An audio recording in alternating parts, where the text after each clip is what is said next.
Set your butane torches to high and your expectations to low. Coming to you from the Cigar Cave in the hills of the Steel City. Get ready to get your fix. This is the Cigar Junkies Podcast.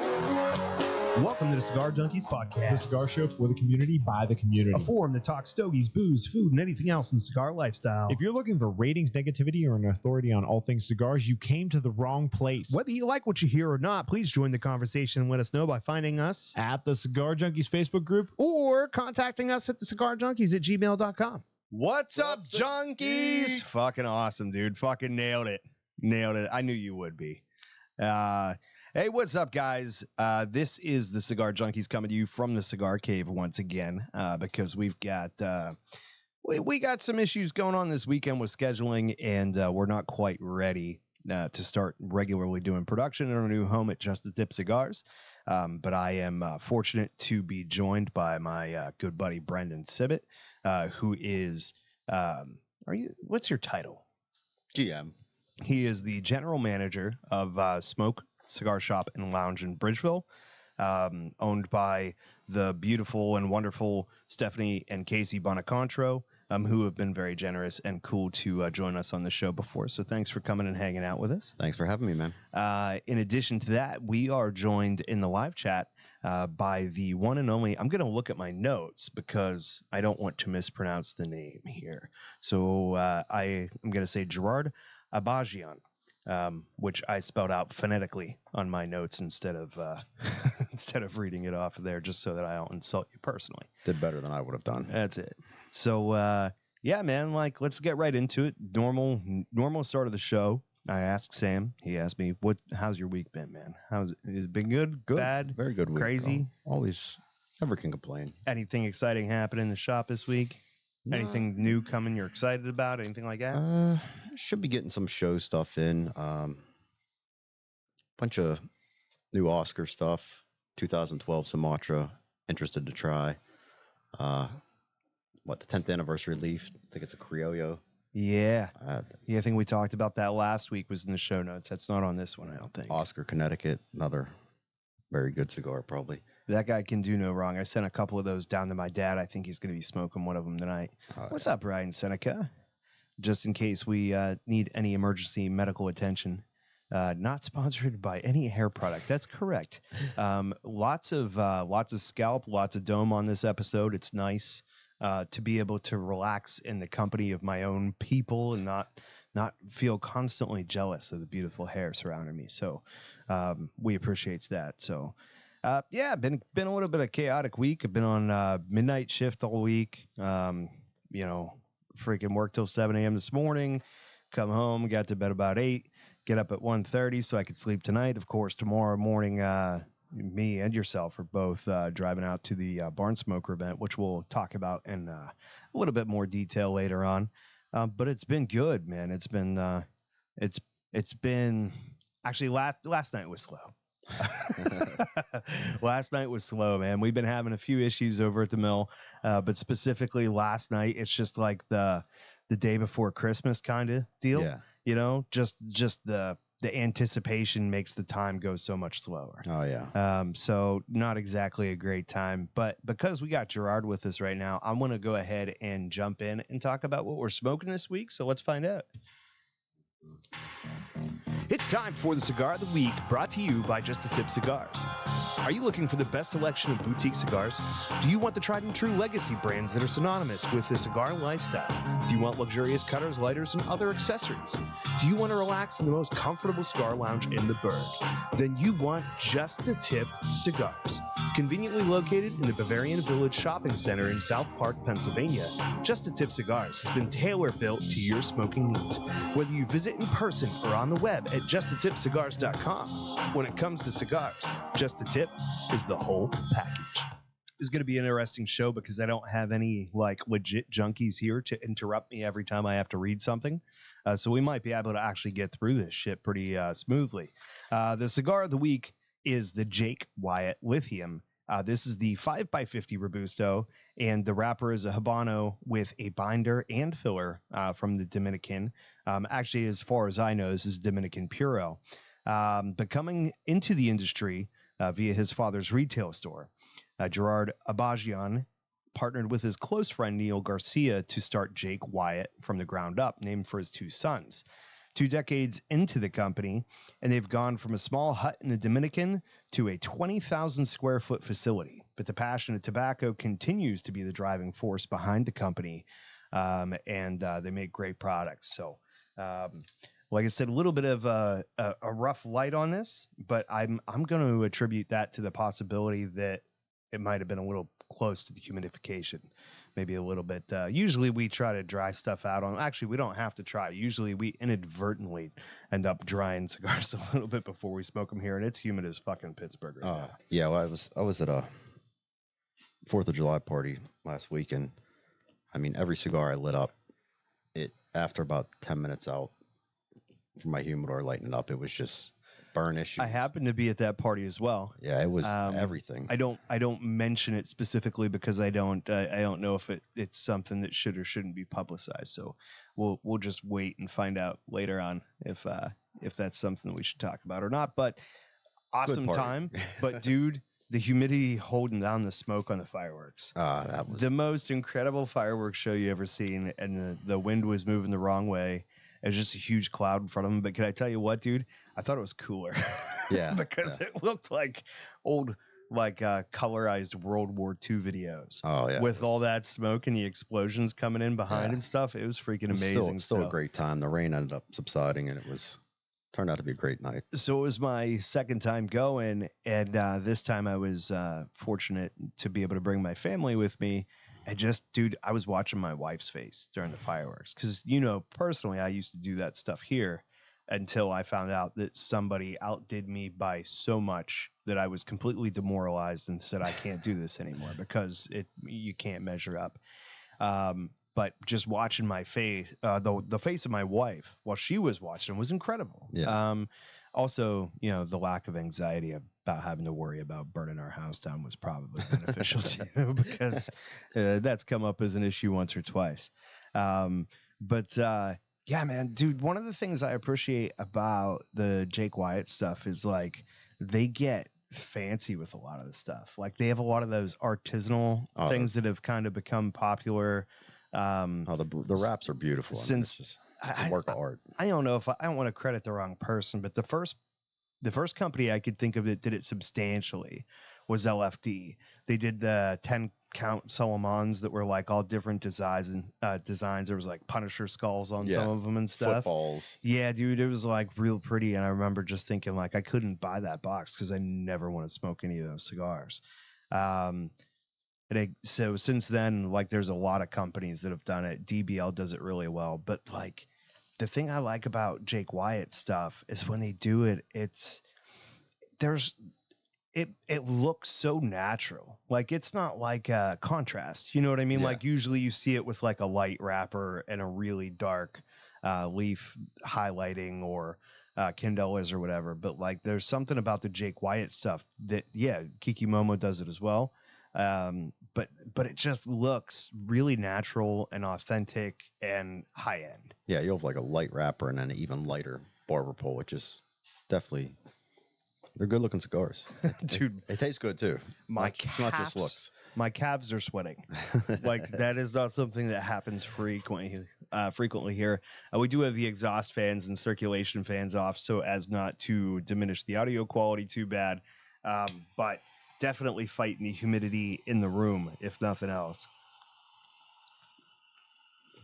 But it has a great draw, which I appreciate, dude. I'm really enjoying it. I'm just not just saying that. Usually, Dominican tobacco is probably my least favorite, and I don't mean that in a bad way. It's just I agree. Yeah.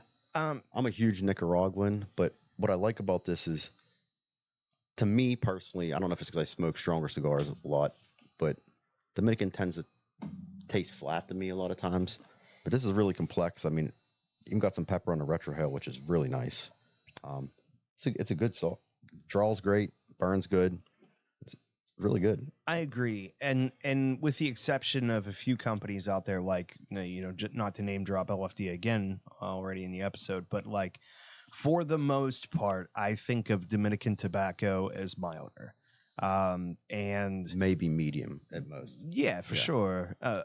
And in addition, like the ones that do have a stronger flavor quality to them are usually stuff that I don't dig a whole lot. Like in particular, I think of like Criollo 98 generally is something that if it's a strong presence in the blend of a cigar is not something that I'm going to gravitate toward.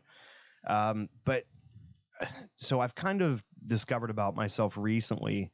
I always thought of myself as a strong cigar smoker. Like I liked strong cigars. But what I've kind of figured out over the last year or two, mostly doing this show, is that I don't like strong cigars. I like full flavored cigars. Yeah. Right. So like I like something that's not one note that just continues to punch you in your face over and over again. I like something that has some subtlety to it, you know what I mean, or some blend to it where you're constantly getting flavor without getting hit in the teeth by it. Yeah, it's almost to the point. I don't know if it's 'cause I smoke so much or just used to it over the years. I can't really taste, or not taste, but feel strong nicotine cigars anymore. It's Well, you've been doing it professionally for a while now now. there's still so a you're couple probably- that will, doesn't matter if it's first cigar or last cigar, I'll stand up, I'll feel a little wobbly, but not too many. But yeah, I'm with you. I enjoy something. Strength doesn't really bother me. I'm just looking for good flavor, good draw, good construction. Um, it can be anything. I agree with that. And I guess what I think of is like there's AJ products out there that I really enjoy. Like I like the AJ branded stuff. But the stuff that he does for CI, I know a lot of full body, full strength cigar smokers that smoke like the Diesels and the Man of Wars and all of those different blends that are basically made for online distribution and love those. But they are so peppery, one note. Yeah. You know what I mean? It is, they accomplish that strength of flavor by just taking one thing and shoving it down your throat. Yeah. Whereas I like something that I would categorize as not boring, but not trying so hard. Yeah. Like I said, same with like microbrews and stuff. I've had stuff people are like, oh, it's a 13 ABV. I don't care what that is. If it tastes good, it tastes, and if it's balanced, like Yeah. I've had 13% that's just boozy, which I don't enjoy. And then I've had 9% that you could never tell. It's just smooth, really well balanced. And that shouldn't matter, right? Because like, you know, if it tastes good, you'll drink more of them. You'll make up the difference somewhere. Absolutely. If that's your ambition, you know what I mean? Yeah. If you're in it to get loaded, you know, why are you wasting your time with beer anyway? Oh, Although, to be fair, um, beer sneaks up on me because I don't drink it often. Yeah. So like Sam always jacks me around because I'll get a Pilsner glass of fucking Yingling Draft and pound a couple of them during the show and just put it down really fast. And it does. It sneaks up on you know, because you're like, I'm drinking whiskey and tequila all the time. You figure a beer's not going to be overwhelming. Are So- you a big pairing beer and cigars? I'm not a big pairing anything in anything with few exceptions. So there's something that I've always been fascinated by is a cigar brand that is unfortunately no longer around because Eric Hansen of Hammer and Sickle passed away, and then we had the Ukrainian Russian war and the decline of products that appear to be Russian, whether they are or not, meant that Hammer and Sickle went away. But they had a cigar called the Kalanok, which used peat moss in the drying and aging process. So it was like a peat moss fire cure. Oh man. And that I sounds loved it. delightful. They had 25% and 50%. I have a couple left. I'll give you one. That's interesting because So what I loved was to take a cigar like that and then pair it up with something particularly peaty, whether it was a Lafroig or a Ardbeg or my favorite's the Lagavulin 16. and Fantastic. oh, it's so good.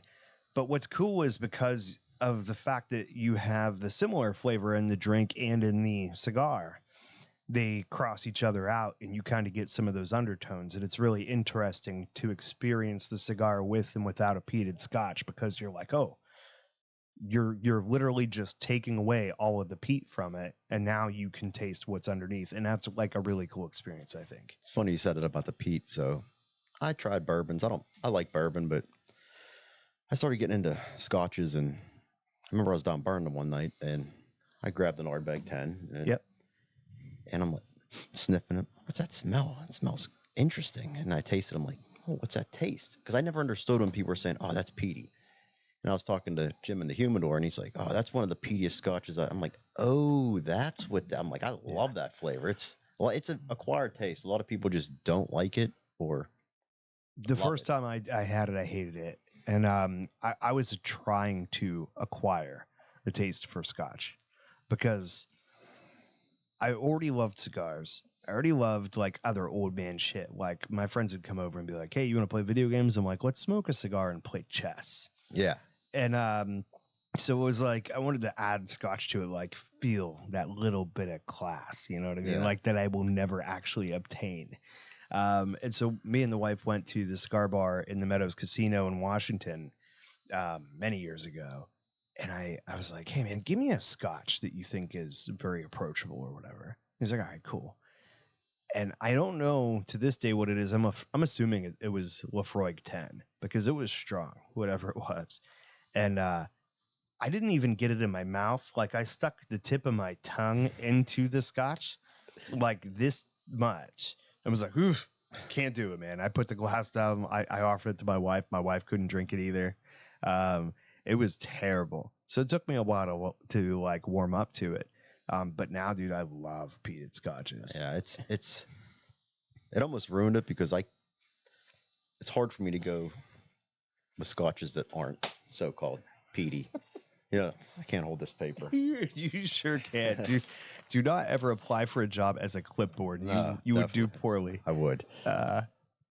Nah, man. Like, and for me, what really sucks is my favorite is the Lafroig. So like Lafroig 16 is not a terrible price tag, right? For as good as it is, it's like achievable for most people. It's not like something that you have to be Lagavulin. Fucking millionaire. Yeah. What I say with something else, a Lagavulin 16.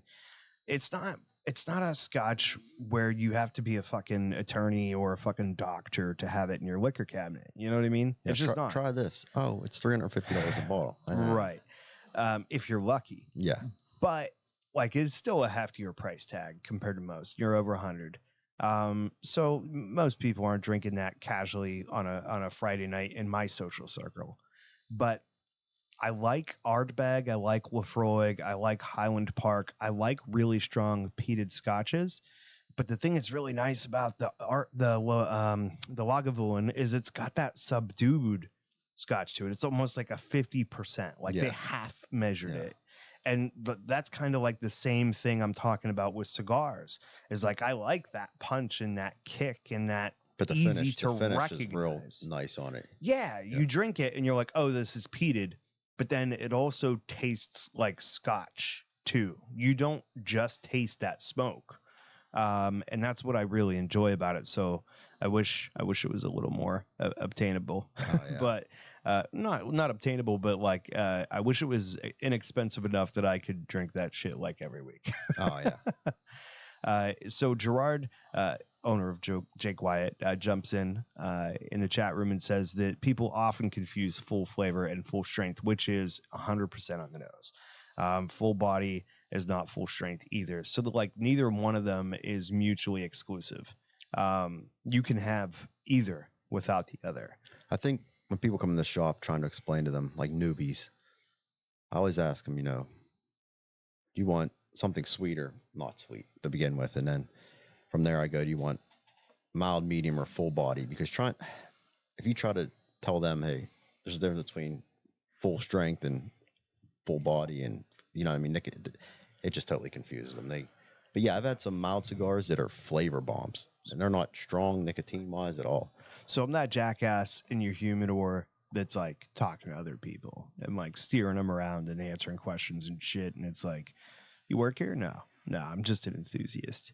But I do bump into people that have questions, and I like that though, because I mean, when I started, I'd come into some shops and people would almost sort of look down on you or shit on you because you didn't know. Like, we were all newbies at one time. Nobody went in and was like, you're always continually learning. Now there's some people, don't get me wrong, like Fuentes, Padrones, they've been doing it since they're 5 years old, 7 years old. oh yeah, They know a lot. They probably forgot a lot more than I'll ever know. But the number of people that have assumed that I was an idiot about tobacco when I've walked into a humidor because of like wearing my work clothes is overwhelming. yeah, And then you often get these people too. Usually the people that treat you like that are the people that are like trying to shove information down your throat come at me as I don't really smoke cigars outside of work. So I'm telling you about the most recent thing that we got in, the most recent thing that I smoked, or the thing that they know the most about. Yeah. Right. Or where they think the buzz is. Like they're offering you the products that they see other people gravitating toward or whatever. What I do is like everyone says, what should I get? I say, do you drink your coffee black or with cream and sugar? Do you like craft beer? Do you like scotch? Do you like whiskey? Do you like hot sauce? Do you like spicy food or do you not?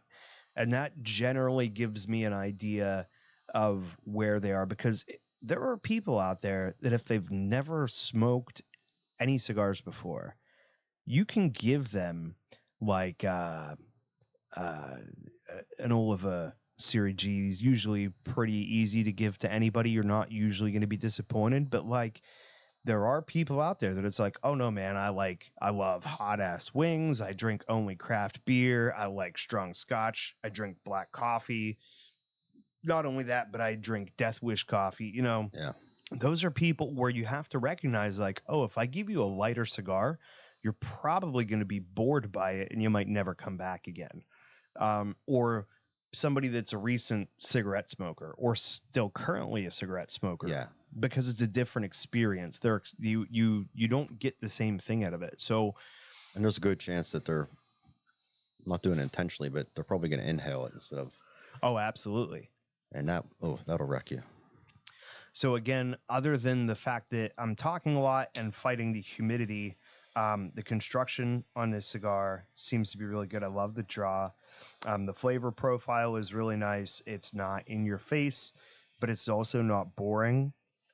This is like, I'd put it like maybe a 6 out of 10. 6.5, 7 maybe. Like I said, I definitely put it in my rotation for the early morning smoke or late night smoke, wrapping it up, depending on how many I smoked in a day. The next one I have, I'm going to dry box because this is definitely a little bit humid. And again, it's been sitting in a humid room for 2 days.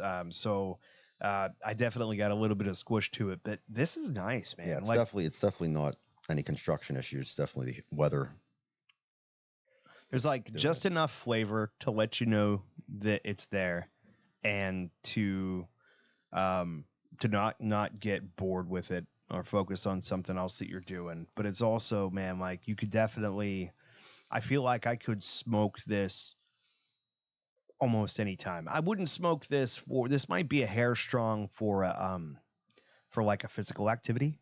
I like to smoke cigars while I do chores because it makes it feel like less of a chore, but you have to have a cigar that you don't care about like burning out or whatever.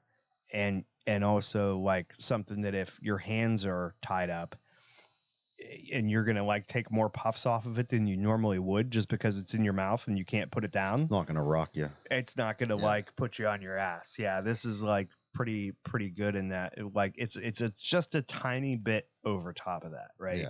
Yeah. I wouldn't want to smoke this fast. What's up, Tammy? Nice of you to drop by and join us. So yeah, I don't know, man. I think it's a good time. It's definitely a decent all around smoke. I don't know if I'd recommend this to like somebody that smokes super mild stuff. But anything in the It's the definitely there if lower somebody's medium. used to smoke a medium and want to bump up a little bit without destroying them. It's definitely a good smoke. I agree. So, man, why don't you tell us a little bit about your homestead, man? Freaking smoking Bridgeville. You've been there through 2 regimes now. Yes. I think the smartest smartest thing that Stephanie and Casey did when they came into that place is recognize the fact that they should put things in your hands. Yeah, it was. I've been there probably 9 years now. I used to work for Mame, and it just worked out. You know, she was selling it, and they were longtime customers and took over, and it just worked out. I mean, they let me do what needs to be done, and I know what they expect of me, and you know, I got some leeway. I mean, I can't go buy $100,000 box of cigars or $1 million cutter, but you know, they know I have the shop's best interests Yeah, in mind. I'm you, not gonna. you know the buying patterns of Yeah. your customers. You know what people get excited about. You're the one that spends 40 or 40 plus hours a week with these people, and I would say that you have the best idea of how the flow is going to be in that shop. And it definitely takes time. I mean, Sam will see.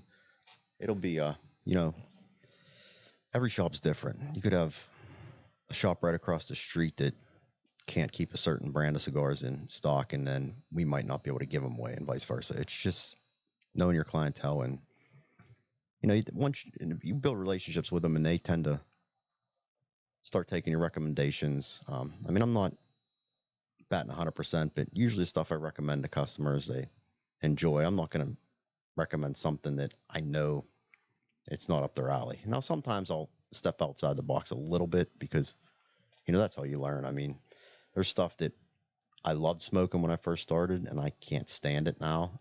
And it's nothing that's wrong with the cigar. It's just your palate changes, and you know, you start finding different subtle nuances between cigars, and your palate gets better. It's just If I could say, dude, I think in my experience with cigar purchasing in the Pittsburgh area, and I've frequented a lot of shops and I've moved around from place to place over the years.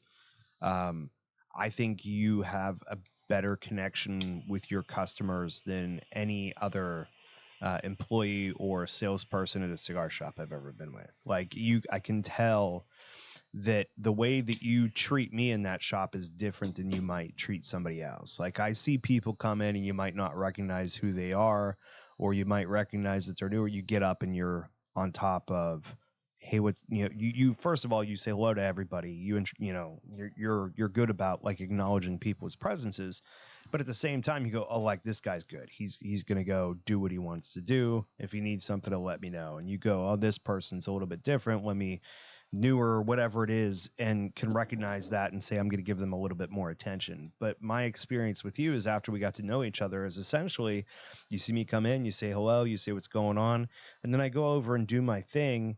And if I want like some advice, all I got to do is come over and be like, hey man, what are you smoking this week? Or what's new in it? Anything interesting? And you'll go around and show me never any less than 5 options, but Yeah. it's all quick. Yeah. It's not like a big approach. It's like, hey man, I just smoked this. This is really cool. I've had like 3 or 4 people pick up this and come back and grab a handful, or this is interesting. I haven't smoked it yet, but I've smoked this one and this is really cool. I think it's in your wheelhouse. And like, that is the perfect approach, I think. the interesting thing too at Pittsburgh is you'll talk to other reps, and you know, in other states, if shop owner finds out that you went to another shop, like they're pissed. They're legitimately pissed. Whereas in Pittsburgh, we're all, for the most part, friendly with each other. You know, if we don't have something, I'm like, hey, Smokestack might have it, or Old Allegheny, or you know, you name it, and they do the same thing. It's like they're all friendly. Steve and Sarah at Old Allegheny, Josh at Smokestack. I mean, everybody's, for the most part. We've done big events before with multiple stores, Kirill. It's a good time, and it's a good environment. If you needed proof of it, this show's the perfect place. Like, we've had Steph on this show multiple times. We've done events at Mark Holbein's place is, you know, we've had Kirill be integral to building equipment for the show, and supportive. And like everybody knows that Yeah. Sam's opening a shop in Yeah. this area, like in a very close driving range to these other people, and everybody is pretty much just outstretched arms, man. Like happy to offer help, offer you know, whatever they can, information, you know, like hey, if there's anything I could do for you, if you need even cigars, like, you know, if you have Yeah. trouble getting this, let me know. Like you could get them from us. It is an awesome community, and Yeah, you man, know, I went out Sam's place yesterday. It's beautiful. I love it. It's always good to see another place to hang out on your day off. Sometimes it's hard to go and to work on your day off, but it's nice when there's other shops around that you can go and yeah, just relax. And, blend in a little bit, Yeah. not have to worry about being on. And you know, for what it's worth, like Sam definitely used smoke as a large influence on what he ended up doing with his shop, because I would say the only downfall I can see to that store at all is the size, and there's nothing you could do about that, right? Like the narrowness of it. And I'm blown away by how much Stephanie and Casey have improved that space Yeah. and made it able to accommodate more people comfortably. Yeah. But I've also seen events that were just shoulder to shoulder, people fucking standing outside, people standing in the alleyway.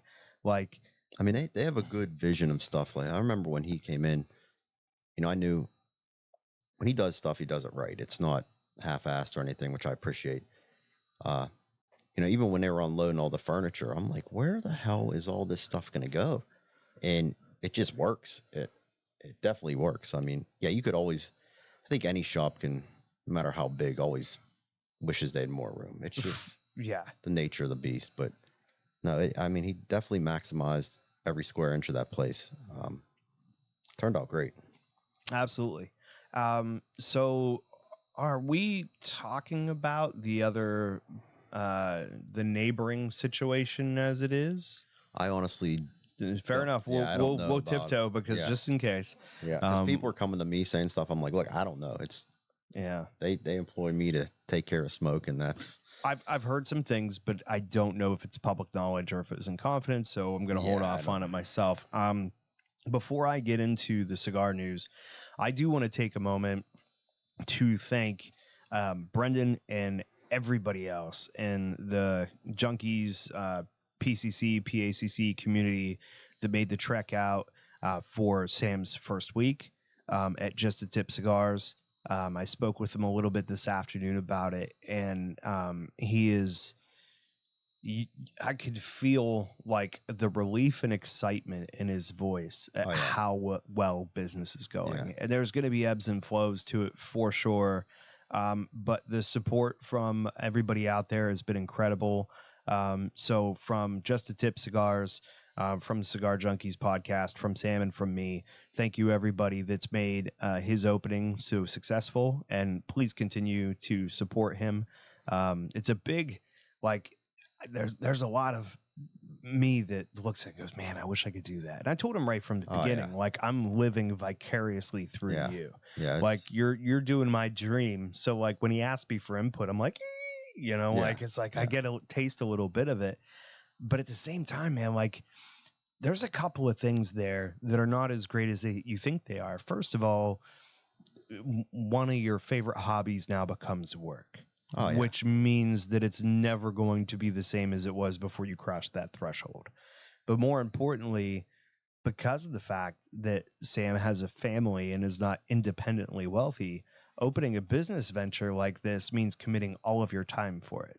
absolutely. And more so now than ever, because he doesn't have every dime he brings in has to go back into that store and help propel that business forward. So he's not going to be able to have the option to hire anybody for a while. No. So you're looking at probably at least a year of saying, I'm going to be in this place open to close 7 days a week.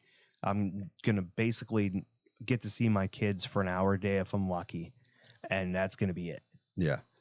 So it is not necessarily the glamorous dream that you might think it is. It's still amazing and it's incredible, and I would do it if I could.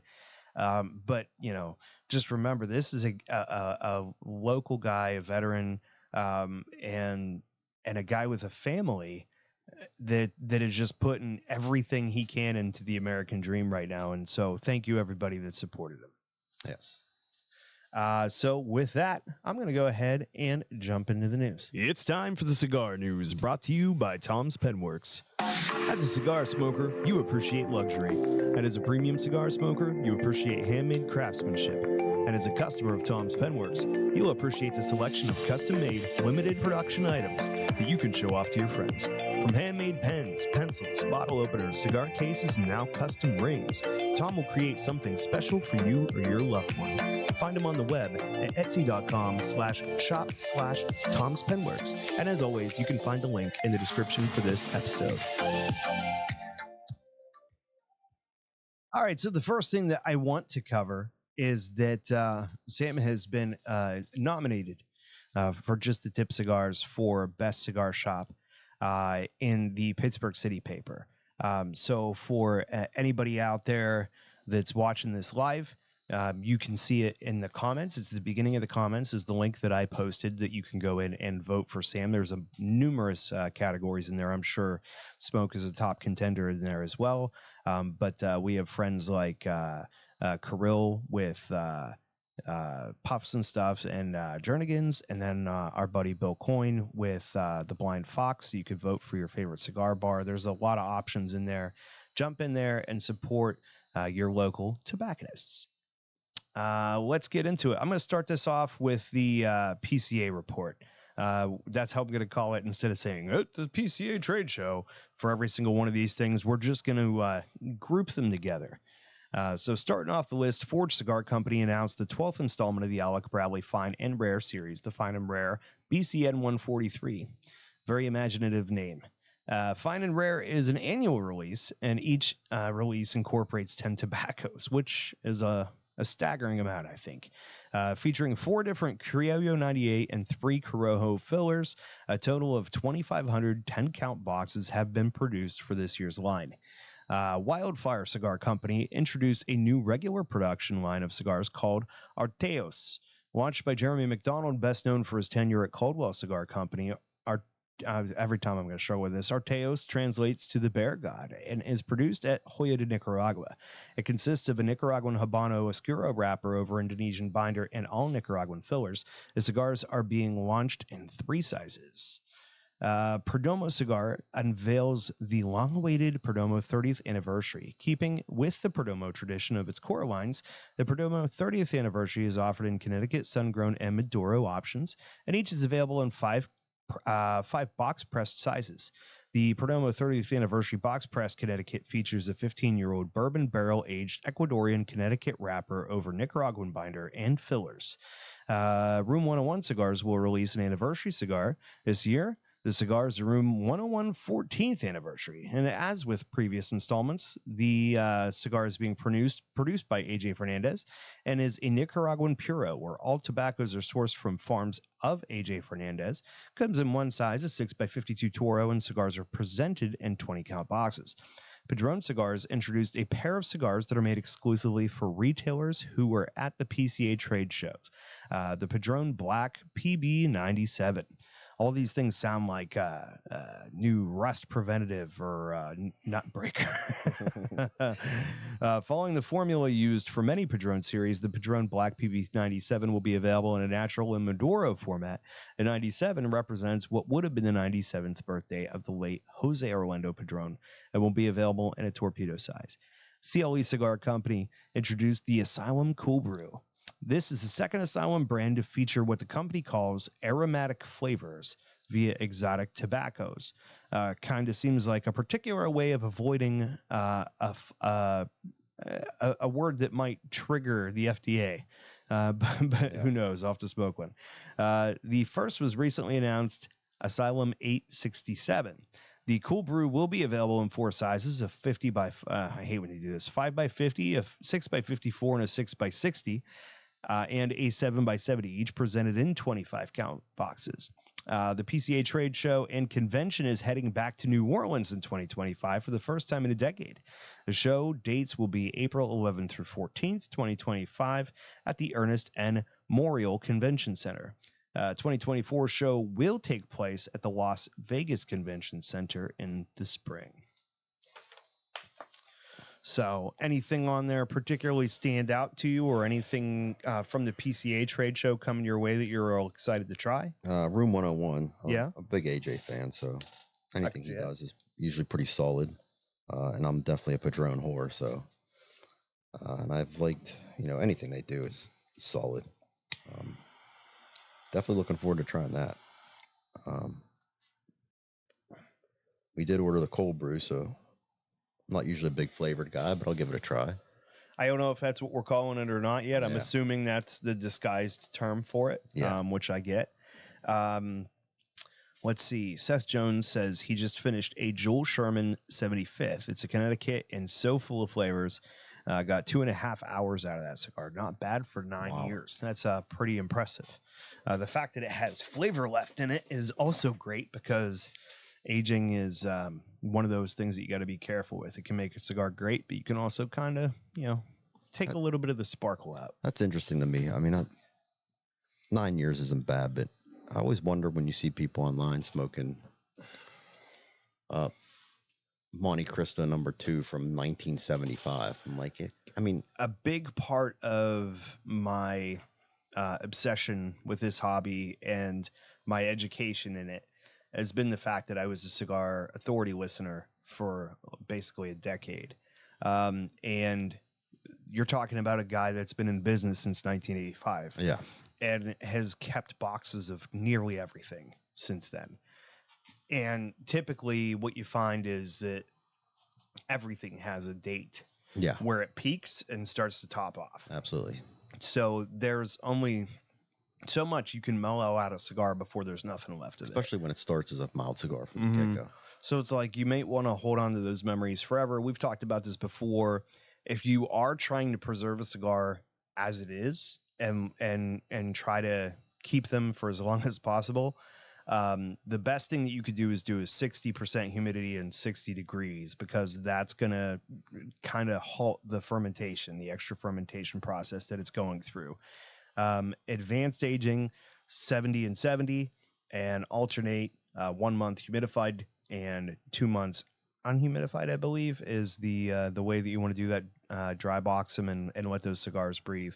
But I have heard testimonials, witnessed them smoking cigars that have been held on to for 30 plus years. Yeah. That just had nothing left in the tank. Yeah. So anything that you're trying to really mess with, do yourself a favor, put away 2 boxes at least, and open one of those boxes, and every year smoke one, and find out when, like, oh, okay, this was incredible this year, and it feels like it's lost a little bit of something this year, the next year, or even smoke do the like rest. every 3 months, give one a try. See, depending on how best Depends on how far you want to go with it. But in the event that you're looking at potentially decades, start with something strong. Yeah.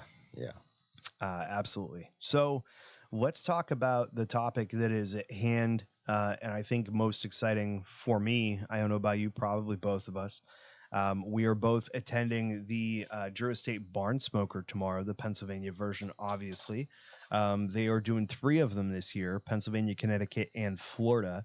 Ours is tomorrow. Connecticut's August 12th, which Seth Jones will be attending, and Florida's is in November 11th, which makes sense for the hotter area. You want to hold off until it cools down a little bit, I would guess. I like his last comment.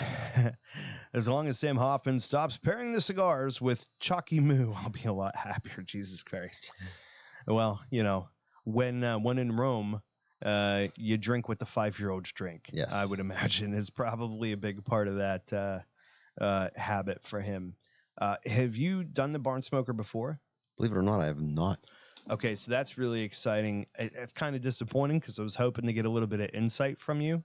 But our good friends Chichingo and Patty essentially came here last year right after to help me with in a similar situation to you. They helped guest on the show and did guest hosted with me, and afterward pulled out the bags of goodies that they brought home from this event, and I was like, "What the fuck?" Yeah. I've heard. I'm looking forward to nerd. I always like to nerd out on the bro, like the the swag and stuff. well, me No, or personally, just like the the people. process of how they That's do the fire absolutely. cured. I mean, that's always very interesting to me. How they ferment the tobacco. Well, I don't know if they do any fire curing in the Pennsylvania barns. Yeah. I imagine we'll see a lot of Pennsylvania broadleaf. But yeah, going through the curing process, seeing the stuff hanging, going through the fields is all very exciting. But they came back last year, and I was like, I didn't know if I was jealous because the gear was cool, but I felt like a bit feminine because it was like essentially a Louis Vuitton pattern on everything. Yeah. So I was blown away by the quality of the stuff that they brought back, but still at the same time thinking like, I don't know if that's quite my style. Like I'm really impressed by it. I agree. It's always amazed me everything like events, the swag they give out, really nice stuff. It's just not my. I'm like, I'll have an extra cigar. I'm good. Like that's Now, just, this year, dude, I'm jacked. Because Yeah. here's the thing. This year, they went with dark camo. yeah. So not the it's red that or, black camo, dude. No, like, it's a very, like, high-end looking design and quality of the materials, but it's also, like, a little bit more broad appeal to most dudes, I think. yeah. And I'm actually pretty jacked up about it. So I'm not one of those guys, dude. I am a sucker for accessories. I've got a fucking display case full of cutters and lighters behind you on the workbench to show that. Yeah. If there's something weird or different, I always have to have it. And no such thing as having too many backpacks. You know what I mean? Like you just can't ever have too many. I'm a lighter junkie, but it's funny how I work at a cigar shop and I'm always the one that doesn't have a lighter. I imagine it's really hard to keep track of a lighter. Yeah. There. You put one down, it ends up in the community bin. Somebody yeah. thinks it's theirs. Like Or somebody, gets a little handsy. Not a lot, but some people do it. I don't think they do it intentionally. It's just there's so many house lighters laying around. They think it's a house lighter or it falls down in a chair. Dude, it happens with Bics all the time. yeah. Like fucking the number of people, like my brother-in-law is one of those dudes that'll show up with no lighter and he'll leave at the end of the night and be like, oh, you got my lighter. He'll pull out 5 Bics out of his pocket. Oh, like man. literally just takes everybody's lighter and unintentionally puts it in his pocket after he lights his cigarette and grabs a different one every time. It happens, man. Like accidental kleptomania, I guess, for lack of a better way to describe it. I have had the Nick Offerman edition, Seth Jones. I thought it was incredible. I think it's a little bit of a departure from the Lagavulin 16 in terms of the fact that it's way more of that peat in your face, which is like that Ardbeg style. For me, I like the 16 the best, but it was definitely a great time. We drank that on the Last of Yin's podcast because Nick Offerman was on the Last of Us HBO series for a couple of episodes, and so there was one where he was making his debut, and I said, I got the perfect drink for that. Let's go. So we all drank it for that one. It was a good time. The box of pigs. Jesus, Patty. You and the pig. Oh, all right. Well, fair enough. Chichengo So I is don't know if commenting. it's- He's identifying his Patty today. I assume we can say it, but part of the reason shops get to go, there will be an exclusive that we will be getting. Oh, nice. It'll be everybody that goes, like in attendance, shop owners have the chance to buy so many boxes of H99 Feral Flying Pigs. All right, which is part of the VIP package, Yeah. right? Yeah. So that's supposed to be pretty badass. Now, are you going as a representative of Smoke then, I assume? Yes. Now, does Drew Estate take care of you, or does Smoke take care of you? Drew Estate, they take care of us. Some bullshit, guys. Some bullshit. No room on board, but a pass. Fuck. It's not a VIP pass though. Well, next year, fuck the junkies. I'm going as an employee for just a tip. Hey. That's how we're gonna do it next year. Fuck this pay and Yeah. shit. It's funny because So I got it and looked at it, and I was like, oh man, honey, I got it when they first come out. It's ironic because I was just asking Patty Chichingo, so, man, I know this is like the time of year. Have you heard anything? Because like I'm not out of the loop. I have to get the cigar news every single week to fucking broadcast on Yeah. this show, so I know what's going on. I haven't heard anything. They said, no, we haven't heard anything. And then next day, they were like, yep, here's when it's going on. And somebody reached out to him and was like, okay, cool. So I got online right when the tickets went available, and I saw the price was like $450 for the VIP.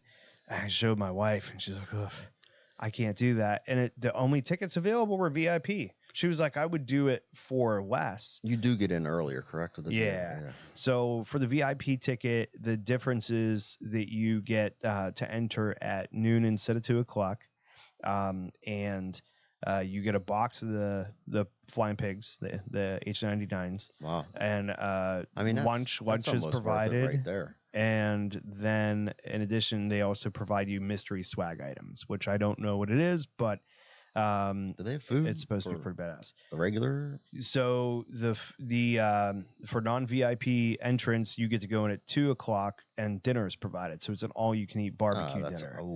That's Plus, all of the drinks are provided, which includes, if my memory holds, it's basically like whiskey, like hard beverages like ciders, brandy, and one of the other cognac. A bunch of different options. It sounds like all the food's free, all the beverages are free. The only thing that you really have to pay for is you need $10 as a VIP to pay for, like, because I guess there's that extra package. They can't give you the cigars, so is it going to benefit? there's raffles for Cigars for Warriors. Yes. Okay.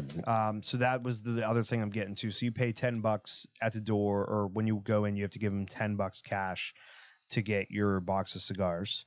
And then everything else from that point forward is just basically raffles. So like there's raffle. You also get 20 tickets, extra raffle tickets for being VIP.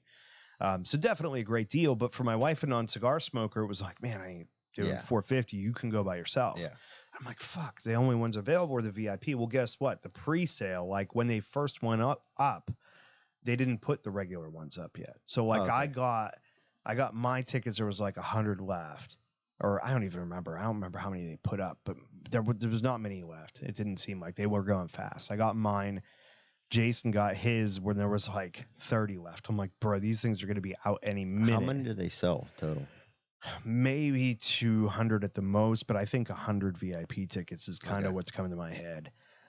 So then later that day, because this was in the morning, later that day, the regular tickets went on sale because I wanted to see if there's VIP tickets left, and they were gone. But now the regular ones were, or whatever the situation was. Maybe there was a couple VIPs, but then the regular tickets are only like $150. Yeah, and you that's get reasonable. The same amount of cigars except for the box of H99s, and then you still get all the swag. And the only difference is you can't show up until 2. So Jason's wife and mine ended up grabbing the regular tickets. So they're coming with us. We're all staying at a hotel up there, and they'll go grab themselves something to eat for lunch and hang out and stuff, and then come meet up with us at the show at 2:00. But I'm pretty jacked, dude. The whole experience seems like it's going to be amazing. Even if I did have to pay, like $600 for my tickets. Drew Estate. Come on, man. We got 5 people listening to this shit live. You're gonna just give me the cold shoulder, you know what I mean? Like nothing. Yeah. Jerks. No, dude, it's always really cool when I think I just used butane. Somebody gives you something for doing this shit, because at the end of the day, I am just an overly enthusiastic consumer. I am not in the industry, and like the time that people like Gerard take to jump in, I called the other day and says, hey man, there's not a lot of information on your website about the company or your cigar. Like there's some basic stuff, but like, do you have anything you want to add in? And for him to jump in the comments and be around while we're smoking was certainly really cool. Got to meet some really amazing people. and it's been absolutely incredible. And to be honest, if I thought I could reliably afford to replace my income by being in the cigar industry, I'd do it. Yeah. It'd be a dream come true for me. But where I am right now, I don't think I could duplicate my income starting out in the industry. So I just have to continue to watch from the sidelines and, hope people will give me like participation trophy. Oh, absolutely. You should put let's say, What we got? for legal reasons, yeah. Thanks, Yeah, FDA. oh, yeah. No, Yep. thank you. That's 100% what it is. It's like they can't give you a cigar for free. And you'd think that $450 ticket would be enough, but I guess they got a section something else on the side. I don't know. Yeah. Don't worry, we got more butane. All right.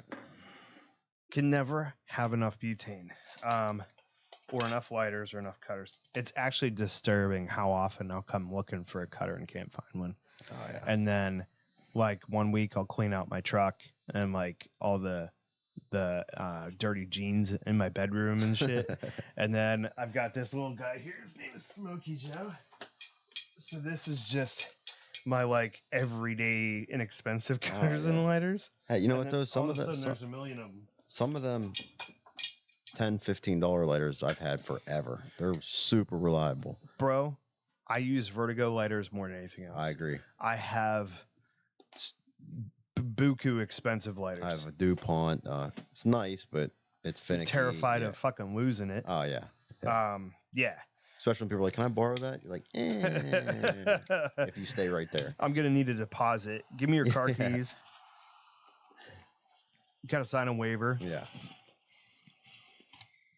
Yeah, it's crazy, man. But Vertigo out there making those super reliable.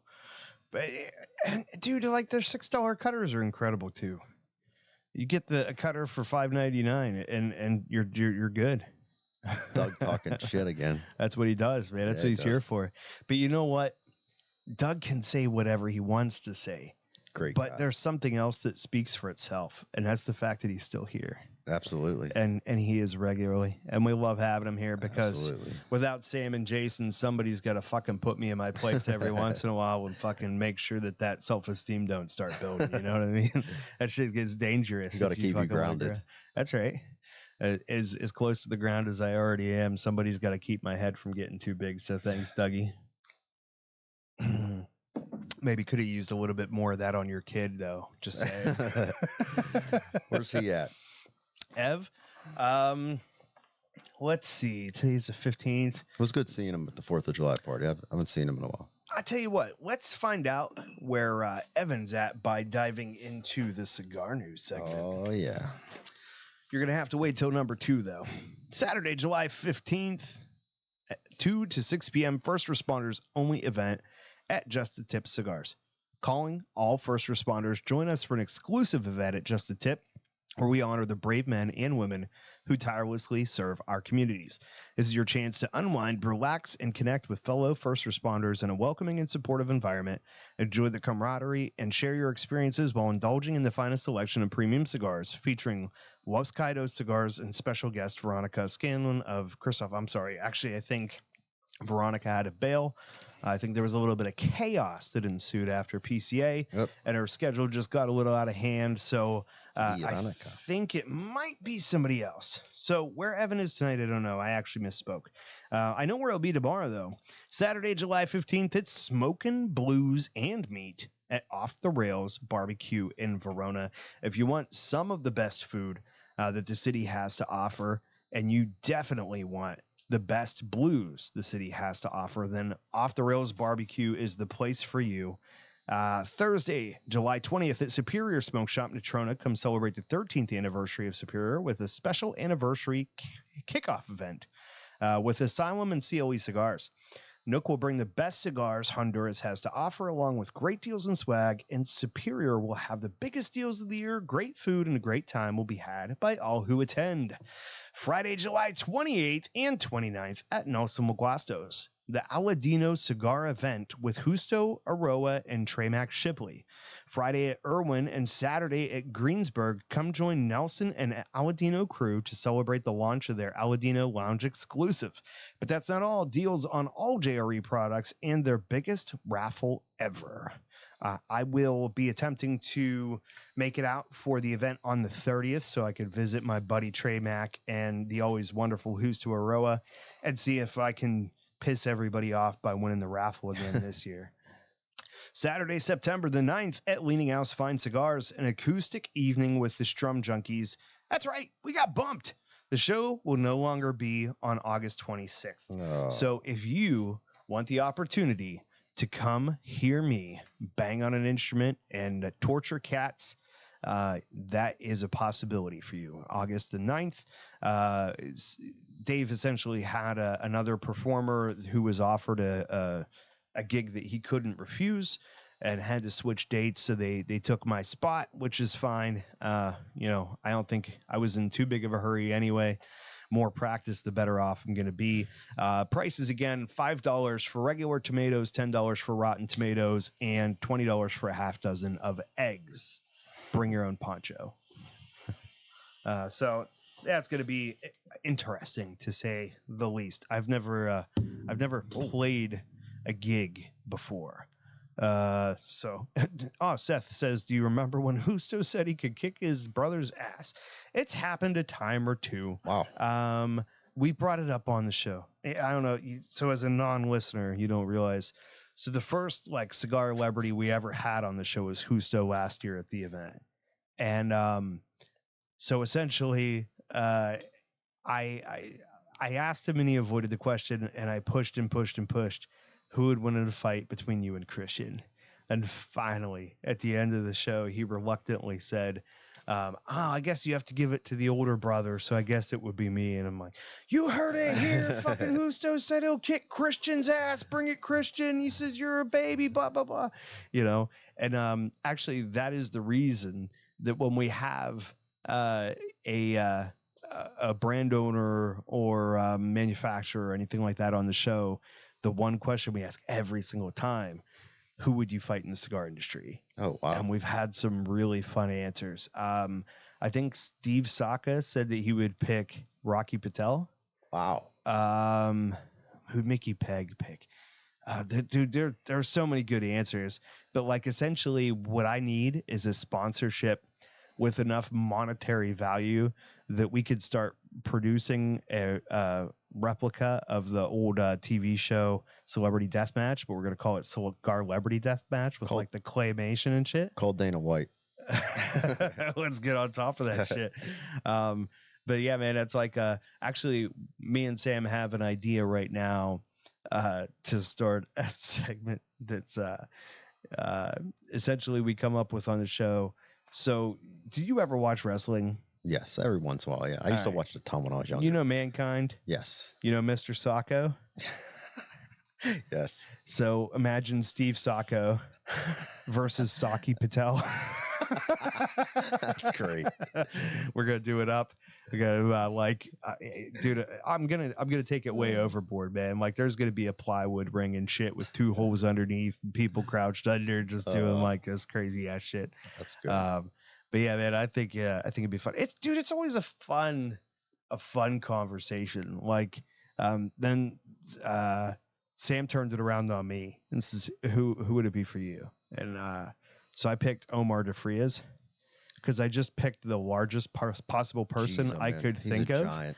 and I just thought, dude, that I would sacrifice my body for the show. Oh, just man. Imagine him throwing me around like a fucking lawn dart, dude. He's so tall. What is he, 7'2"? He's unimaginably fucking tall. Yeah. I think it would be a fantastic last show for me. Mr. Sacco lives under my bed. Yeah, but that one would shatter if it got into it's a little fight. stiff. Yeah.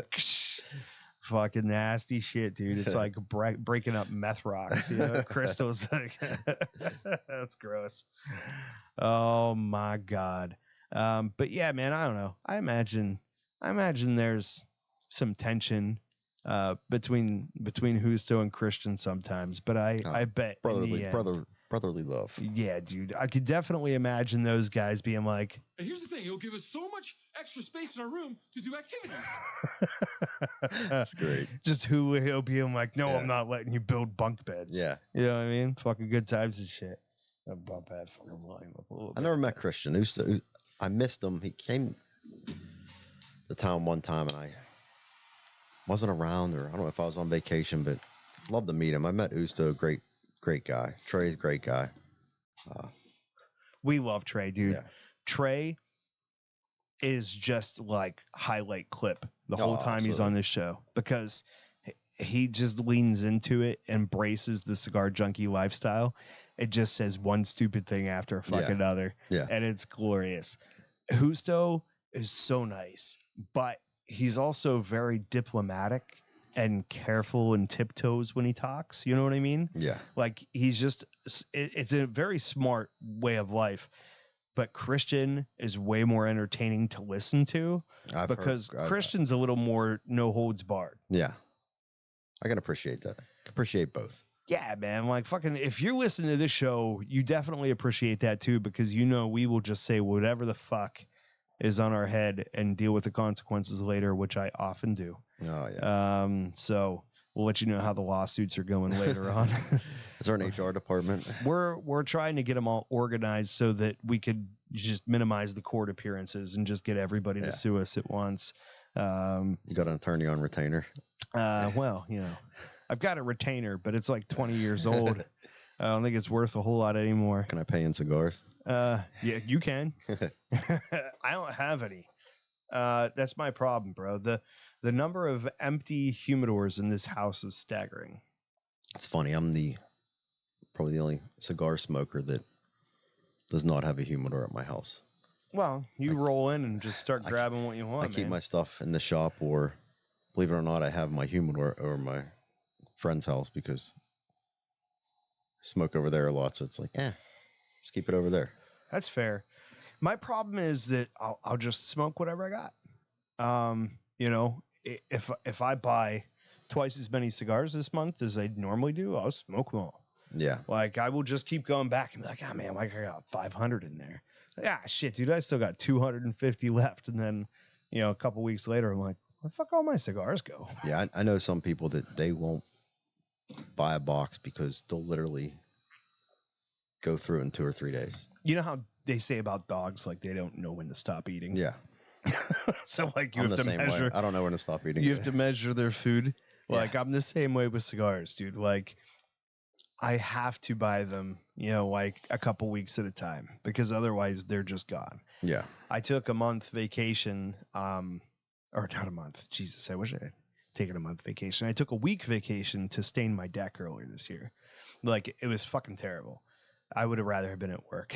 Yeah. And I knew that coming into it, but it was like, I got a lot of vacation days. The deck needs stained.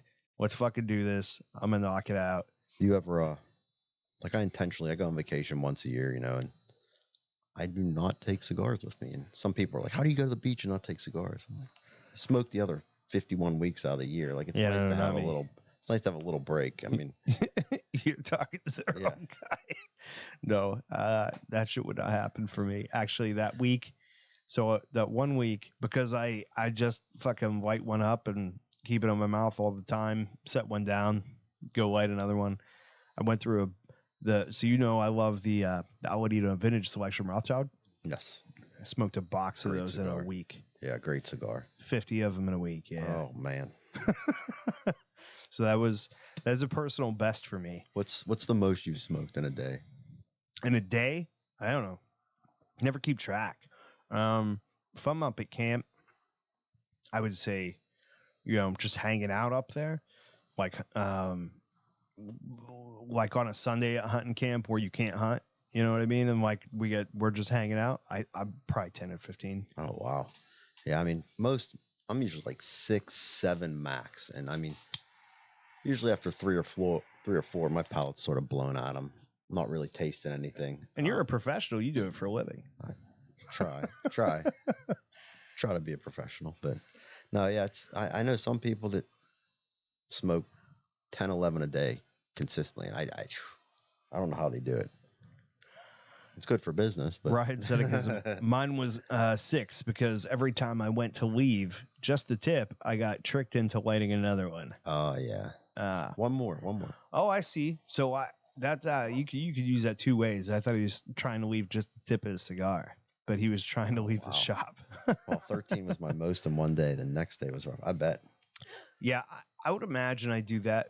Not too bad. Like there's other days too. Like fucking my birthday every year, we do a Texas Hold'em tournament here. Like every single year, it's 8 to 10 people playing poker, and we'll go from 7 p.m. to whenever everyone's gone. Wow. Like the one year it was me and Evan in the final. He came over early to come. He's like, man, I want to come hang out and have a cigar with you before. I'm like, all right, cool, come over. So he got here at 6 and left at 4 a.m.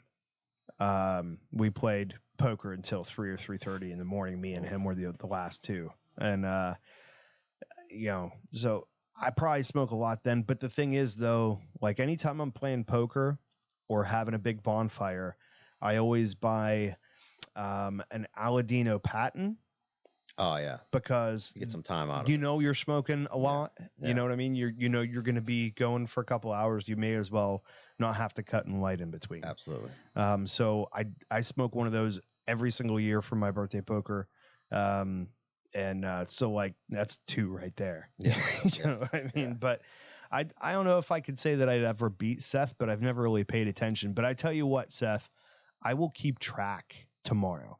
Maybe every time I light a cigar tomorrow at the Drew Estate Barn Smoker, I'll go live and just give you a count update. Like this is number 1. This is number 2. I know a guy, Jimmy, that works at our shop. Good dude. He a couple years ago, he never knew how to retrohale or never retrohale. Jimmy Raffles? Yes. All right. So I told him how to do it, and he's like, "Oh yeah, you pick up more flavor." So he comes in the next day, and his eyes are all swelled up and puffy, and he's like sniffling. I'm like, "What's wrong with you?" He's like, "I'm never retrohaling again." And I'm like, "Why not?" He's like, "Dude, my eyes are all swelled." I'm like, "Well, how often did you do it?" He's like, "Every puff." And I'm like, "How many cigars did you smoke yesterday?" He's like, 10. I'm like, holy shit, dude, no wonder. God damn. Yeah. First of all, I need to know who's in the chat room. Is that Patty or is it still Chichingo? Because I need to know who that comment is from before I address it. Have you ever retrohaled scotch? No. What? That's my favorite thing to do to Sam. Is fucking the first time it happened by accident. But then I started trying to time my jokes on purpose where he'll take a sip of his fucking whiskey and I'll fucking, dude, I got him to retrohale like full fucking Ardbeg wee beastie out the fucking nose, dude. Oh, that had it was rough. Fantastic. The only time I've ever seen fucking Sam look greener is when we did the 1 chip challenge. And now he wants to do that shit again. There's a new one. Fuck him. Everything probably smelled like Pete for the next month after that. Or nothing. Oh, yeah. It's like, what's it smell like? Blood? Yeah. Chichingo. All right. So Chichingo says he smoked a patent in 45 minutes. Oof. So anybody out there looking for a good time in the Pennsylvania area, I can tell you right now, Chichingo could probably fucking suck a ping pong ball through a keyhole. Putting down a pat in 45 minutes. That's I smoke impressive. slow. That would probably take me 5 hours to smoke. Hey, Chichingo, hold on. Let me find the clip. Where's it at? Right here. Tomorrow, you got to remind me every single time that I do a cigar. I light a cigar. You've got to remind me to put it up on the live. Okay. Write that down. I'm gonna do it. I'm gonna try to remember to. Probably I'll fuck up the first cigar of the day. When I get into the truck and start driving, I'll forget. But Husto was my witness. Okay. So you and Husto real close there, buddy. Is that what he calls it? Have a look at this. I call him Patton. Take your hands off the Emperor. Get him to the Greek? Nothing? No? Good times. So... What do you most looking forward to, I guess, just the educational portion of the experience tomorrow, the farm? Yeah, I'm like when I first started, I was scouring the internet looking for all kind of knowledge, colors of wrappers, types of tobacco. It was just the stuff that always interested me. And then it just happened that came up one day, Mame needed help, and the rest is history. That's cool. I started with YouTube before I found out Cigar Podcast. Like, I never really considered it. And I was killing time by listening to YouTube videos while I drove. The one that I think of the most is I think I watched every single video Brian Glynn from Cigar Obsession had on YouTube at the time, driving 24 hours from here to West Texas.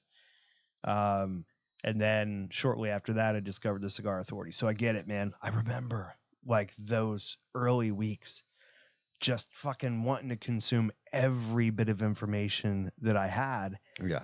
And going like, why couldn't I ever be this passionate about learning something that could make me money? Oh, yeah.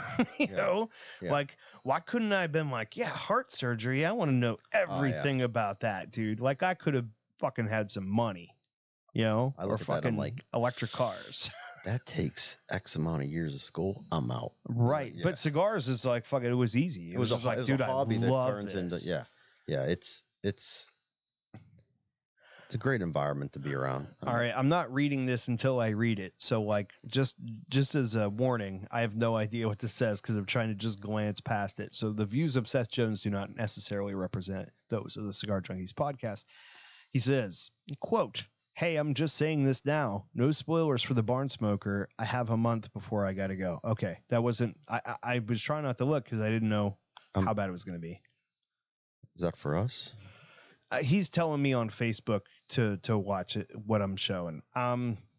Seth, that's going to be tough because we're going to do video. But I tell you what, Is it different for every barn smoker though? that I don't know.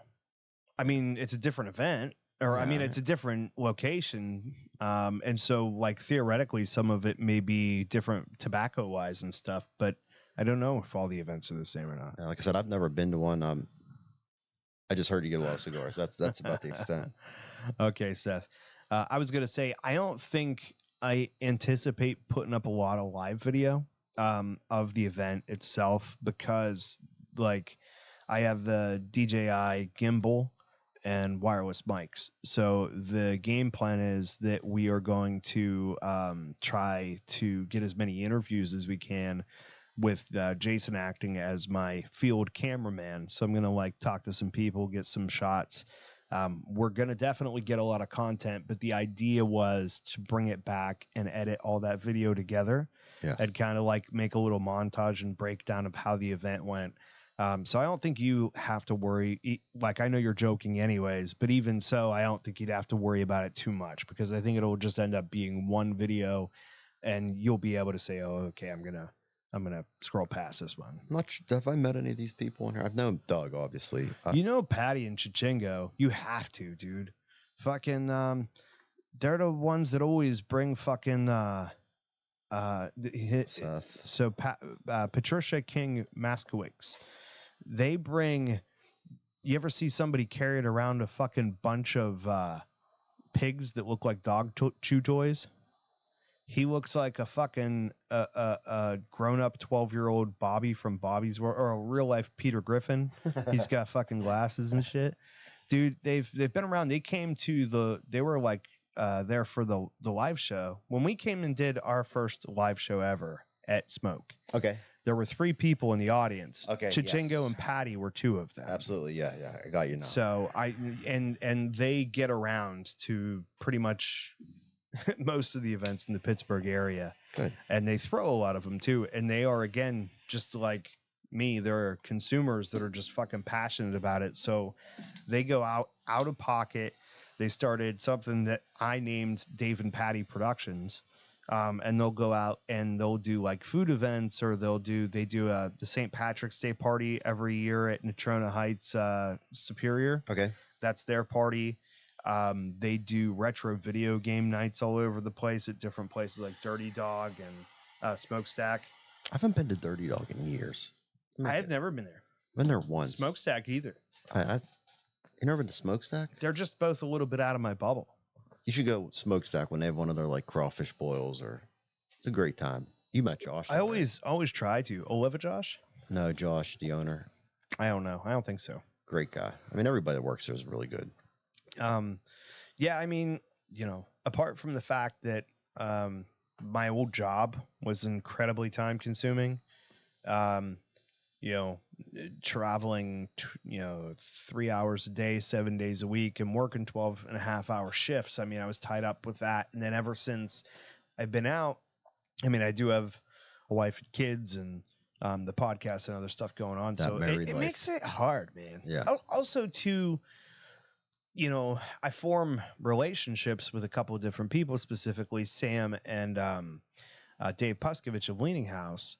And so, Another good guy. like most of my cigar budgeting for the month goes to box purchases to those guys. And like, I don't have a lot left over that I could justify on events or just going and buying a couple of cigars. And I never, ever show up at a cigar shop and not buy something. You know what I mean? So it's like, We appreciate that. you got to balance it out. Yeah. You don't ever want to be that person. Like I'm showing up, I might have,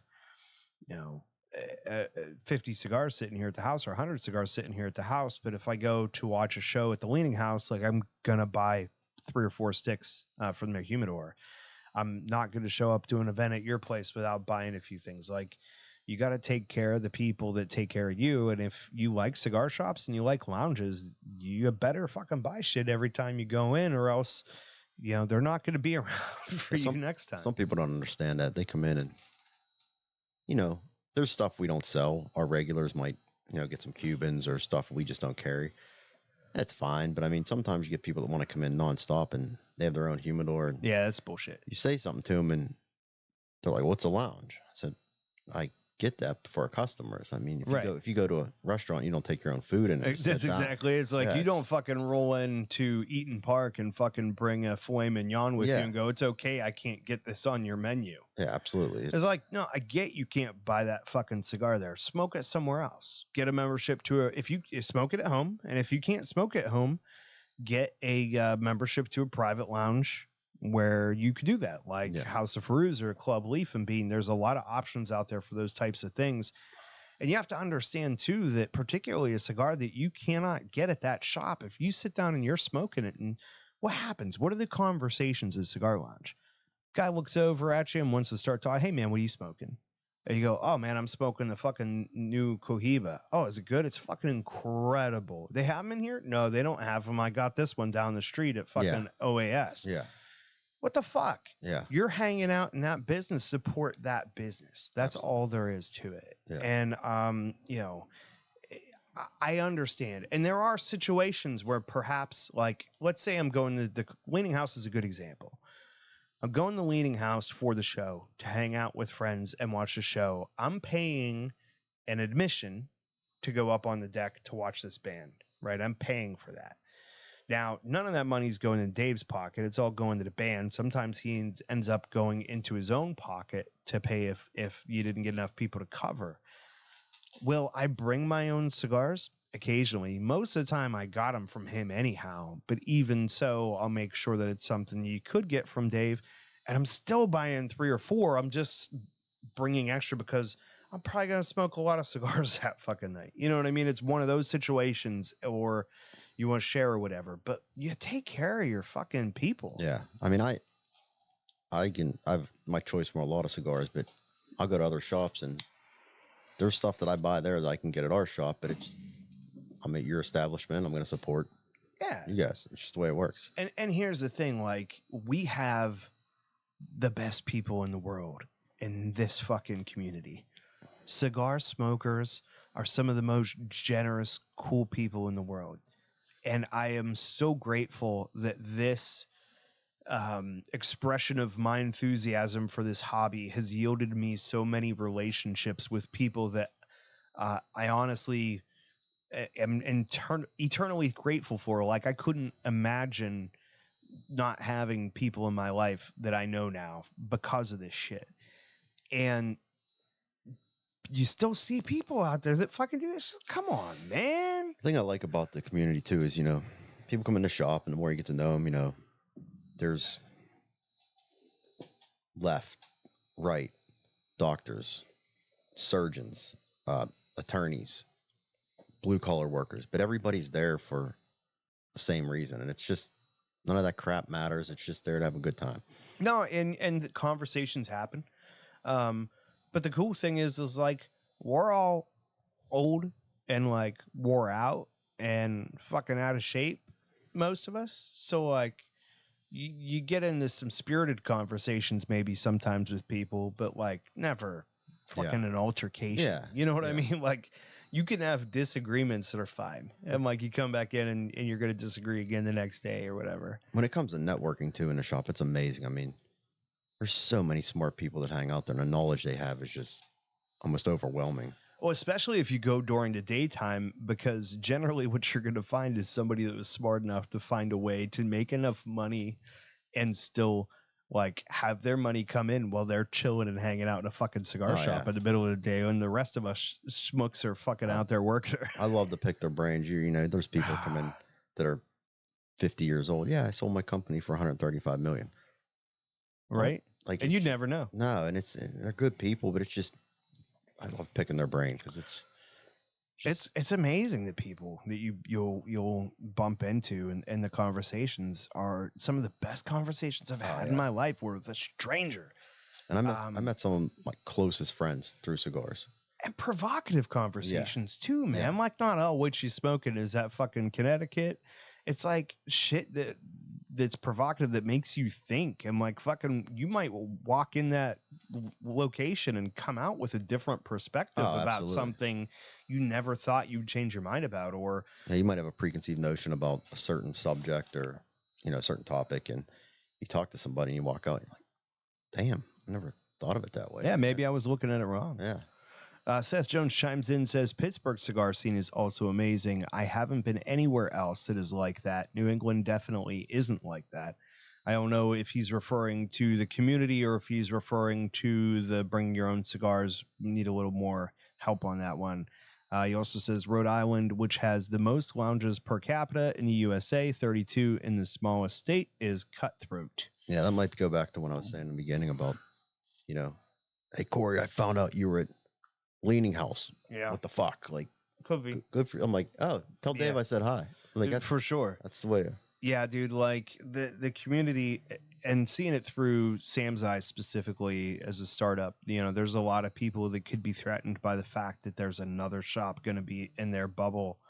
And they're not, man. They're supportive. I could see if somebody opens a business right across the street, and then you're like, that's a dick move. But like, yeah. But I mean, they have a right to, throw their hat in the ring. Fucking how many times do you see gas stations across the street from each other, and both of them are busy as fuck? Yeah, Walgreens, CVS. Well, I don't know if drugstores are the way to go. No. Because fucking they have a tendency to blow up and multiply in massive numbers and then become Spirit Halloween stores at some point in their tenure.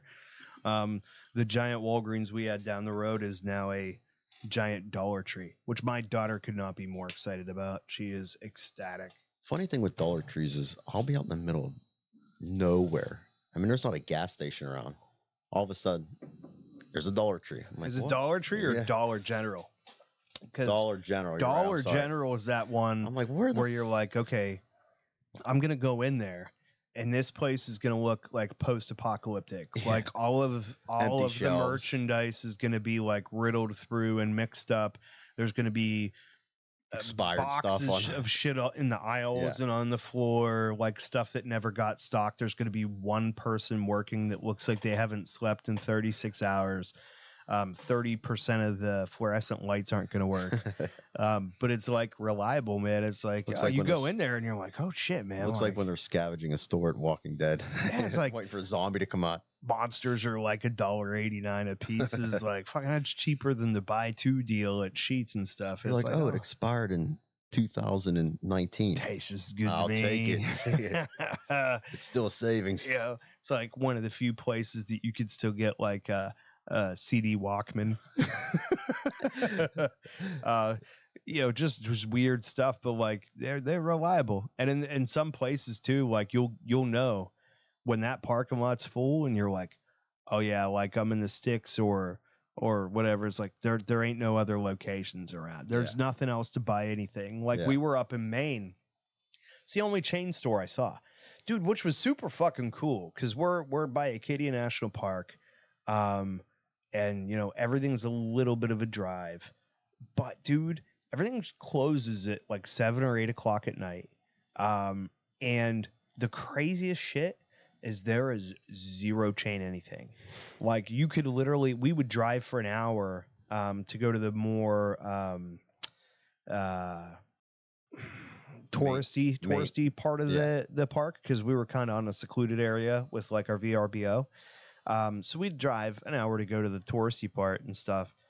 And hour driving, never saw a single fast food restaurant, not one. I like it though. I love the mom and pop place. Yeah, dude, there's no chain restaurants, there's no chain grocery stores. Some of the best the meals gas I've stations mostly don't seem like they are. Some of the best meals I've had were in places that literally sketchy. I mean, you walk in, I'm like, I might need a tetanus shot when I leave here, but the food, phenomenal. It's just, if I ever open a restaurant, I'm gonna make a burger and call it the tetanus shot just for you. Yeah, I like it.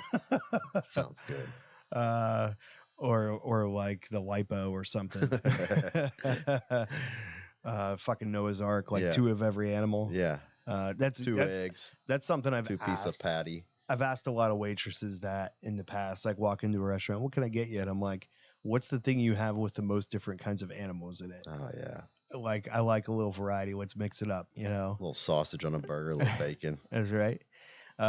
So definitely it was weird, but it was super cool because you sit there and you go like the whole economy is cell phone businesses. You know what I mean? Like everywhere you go, you're putting money into people's mouths, you know, like, well, not literally, like food in people's mouths. All right, Seth Jones. The people who build Dollar General need to be hired to rebuild this country's infrastructure. Those things go up in a week. I agree. But at the same time, they instantly look like they've been there for 60 years. Yeah. You know? I think they just find one that they closed years ago.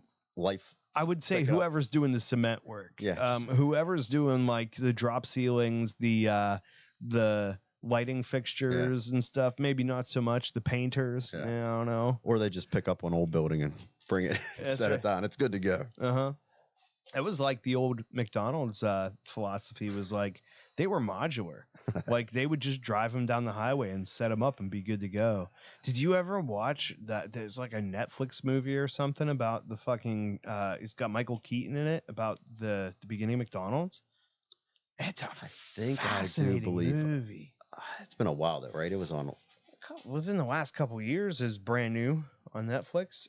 It's got Ron Swanson in it, and Michael Keaton is essentially a door-to-door salesman, like back in the day. Sounds familiar because Michael Keaton stumbles on. He hasn't been in a ton of movies, so it's. But I mean, it's old Michael Keaton. Yeah. And like he stumbles upon fucking McDonald's hamburgers, and like he is essentially plays the guy that didn't start the business but turned it into a franchise and made it what it is now and stuff, and it's really fucking cool. Yeah. So yeah, if you don't mind the post-apocalyptic Fallout type aesthetic, definitely the Dollar General building people are good for that. Them and Family Dollar. Yeah. You know, they're right there with each other. I don't know which they're probably the same fucking thing. You know what I mean? It's like Monte Cristo and Cohiba, they're all owned by the same fucking people.